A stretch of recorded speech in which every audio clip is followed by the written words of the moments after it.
Hi friends, welcome to NFK kitchen. இன்றைக்கி நம்ம சேனலில் பார்க்க போகிற ரெசிபி எல்லோருக்கும் பிடிச்ச சிக்கன் பாப்கார்ன். எல்லோரும் ரெஸ்டாரண்ட்டில் போய் சாப்பிட முடியாது இல்லையா, வீட்லேயே இவ்வளோ ஈஸியாக செய்யலான்னு பார்க்கலாம் வாங்க. அதுக்கு முன்னால் நம்ம சேனலை சப்ஸ்கிரைப் பண்ணலைன்னா சப்ஸ்கிரைப் பண்ணிக்காங்க, பக்கத்தில் பெல் ஐக்கானையும் கிளிக் பண்ணிக்காங்க. இப்போ அதுக்கு தேவையான பொருளை பார்த்துக்கலாம். 1 டேபிள் ஸ்பூன் மைதா மாவு, Kashmir red chilli powder 1 spoon, தேவையான அளவு உப்பு, 1/4 டீஸ்பூன் இஞ்சி பூண்டு பேஸ்ட், நம்ம காரத்துக்கு தகுந்த மாதிரிக்கு வத்தல் பொடி போட்டுக்கலாம். இதை நம்ம பாலில் தான் மிக்ஸ் பண்ணணும். கெட்டியான பாலை கொஞ்சமாக ஊற்றி கட்டிகள் இல்லாமல் நல்லா முதல்ல கிளறி விட்டுக்கோங்க. எல்லாம் ஒன்று சேர கலந்து விடுங்க. அதுக்கப்புறமா கொஞ்சம் கொஞ்சமாக பாலை ஊற்றி நல்லா மிக்ஸ் பண்ணி விடுங்க. இது பஜ்ஜி மாவு பதத்தோட முந்தின பதமாக, கொஞ்சம் ரொம்ப திக்காகவும் இருக்கக்கூடாது, ரொம்ப தண்ணியாகவும் இருக்கக்கூடாது.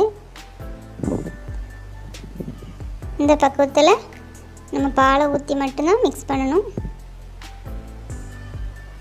இந்த பக்குவம் சரியாக இருக்கும். இதில் 1 ஸ்பூன் வினிகர் சேருங்க, அல்லது எலுமிச்சம்பழம் இருந்தால் பாதி எலுமிச்சம்பழம் சேர்த்துக்காங்க. இல்லைன்னா போன்லெஸ் சிக்கன் எடுத்துக்கணும். இது 1/4 கிலோ இருக்கும், அதில் போட்டுக்கலாம். சிக்கனில் இந்த மசாலா மிக்சரை நல்லா மிக்ஸ் பண்ணுற மாதிரி நல்லா கலந்து விடுங்க. எல்லா சிக்கன் பீஸ்லேயும் நல்லா படுற மாதிரிக்கு நல்லா மிக்ஸ் பண்ணி விடுங்க.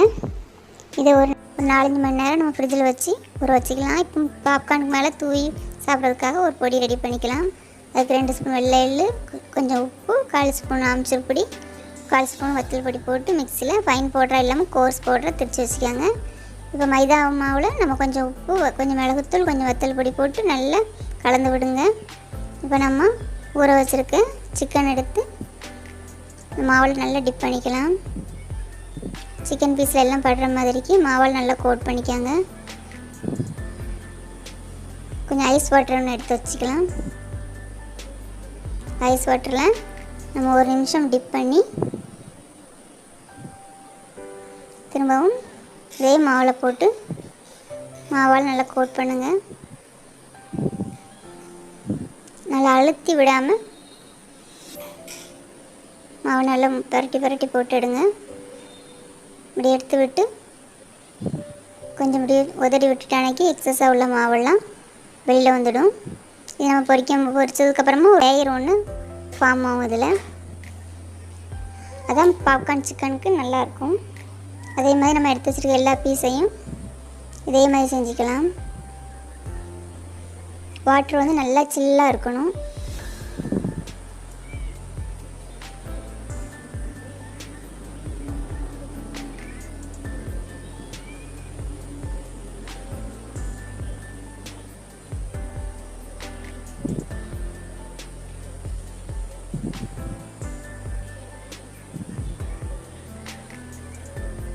ஒரு பேனில் நம்ம ஆயிலை ஹீட் பண்ணிக்கலாம்.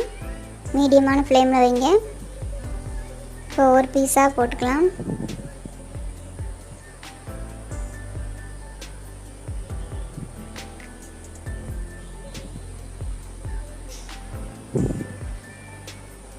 எல்லா பீஸும் நல்லா கிறிஸ்பாக பொரிஞ்சதுக்கப்புறமா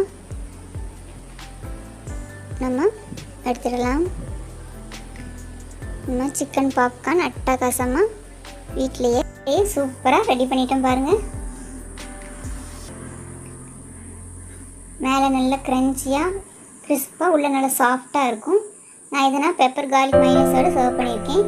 இதை நான் வீட்டிலே தான் செஞ்சேன். இது எப்படி செஞ்சேங்கிறத அடுத்த வீடியோவில் உங்களுக்கு அப்லோட் பண்ணுறேன். பெரியவங்களுக்கு நான் ஸ்பைசி வேணும்னா இந்த பொடியை மேலே தூவி விட்டு மைனஸோடு சாப்பிட்டு என்ஜாய் பண்ணுங்கள்.